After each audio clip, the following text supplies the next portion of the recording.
Duncan the narrow gauge engine was feeling bored one day and worried as well. But while he was feeling bored, Molly didn't know why he was feeling upset like this, so she decided to find out why. And then she said this to Duncan. "Why are you feeling upset and bored?" said Molly.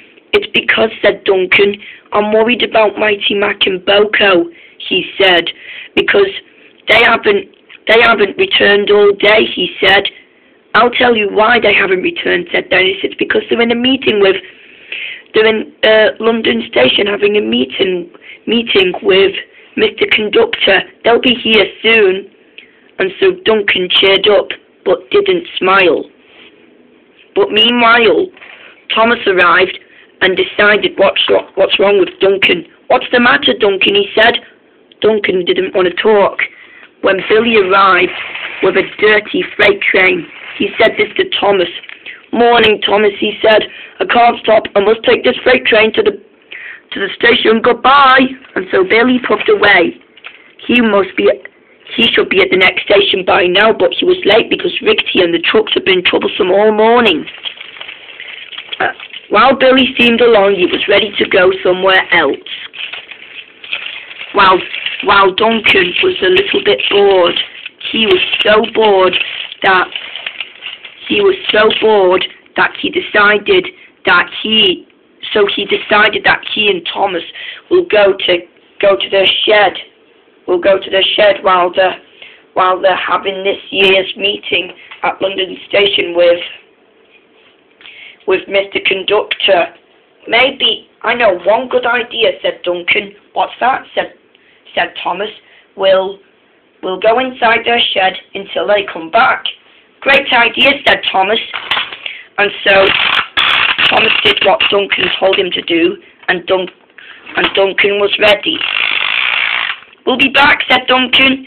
I hope you'll be back soon while they're here to see you two," said Molly and Mavis. "Goodbye," said the two engines as they steamed along the track.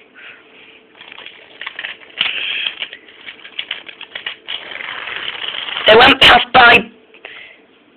past by Bert's shed, passed by the end of the mine, and there they were near their shed. "There we go," said Duncan, and so Duncan and Thomas went in the sheds. "They know what's in there." "I know." "Well, I know," said Duncan. "We'll go in." "But what if they found out what we're supposed to be doing?" said Thomas. But what Duncan didn't know that they weren't allowed in. But what Duncan didn't know that he and Thomas weren't allowed in their shed without asking permission. So Duncan didn't know that. So didn't Thomas. So Thomas and Duncan stood there while they're waiting for Boko and Mighty Mac. While Billy was having trouble with Rickety and the truck. On they went. Stop, said Billy.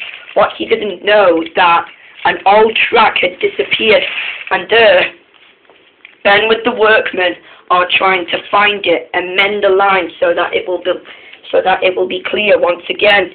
Billy didn't know this. "Help!" said Billy. "I can't stop." "Too late," said Rickety and the trucks. Billy applied his brakes, but it was too late as he crashed into an old water tower. Ow! And they knocked an old tree down.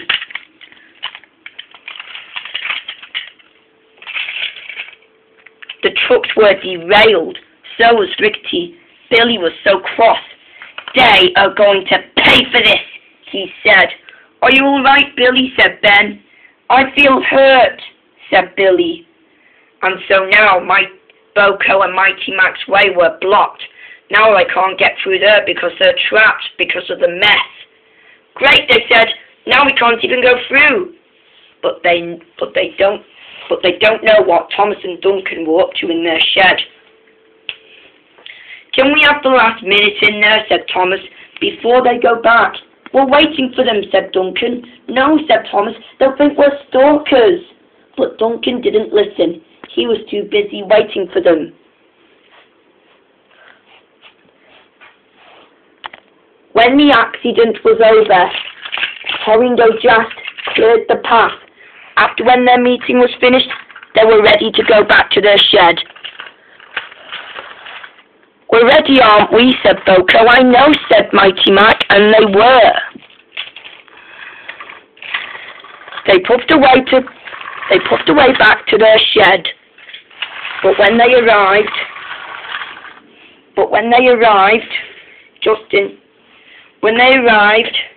back at their shed,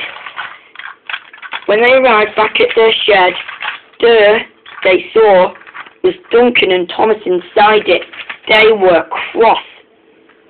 "Thomas and Duncan," they said, "what on earth are you doing? What do you think you two were doing? Stalking our shed or robbing it?" But we were waiting for you," said Thomas.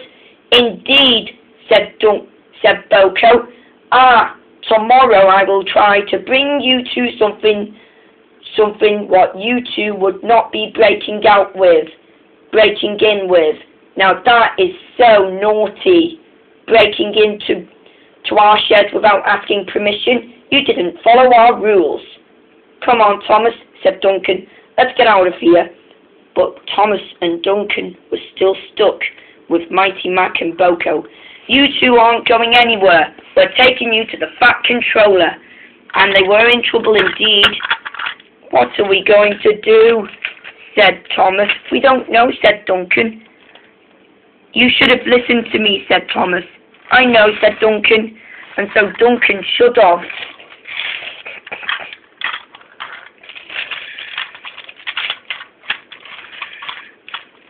Meanwhile, after when Boko and Mighty Mac brought Duncan and Thomas back, they told the Fat Controller what they did, and the Fat Controller was disappointed. You two know it's very naughty to break into their sheds without asking permission," he said. But there were no doors," said Duncan.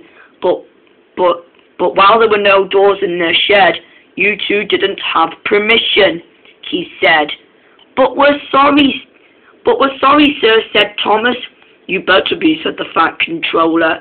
You breaking into some engines' sheds, and that is the sort of behaviour I do not tolerate," he said. You two shall go to your sheds to say you're sorry to them," they said. But Duncan and Thomas didn't want to go to their sheds. "We're sorry, Mighty Mac and Boko," they said. "It's because we're waiting for you."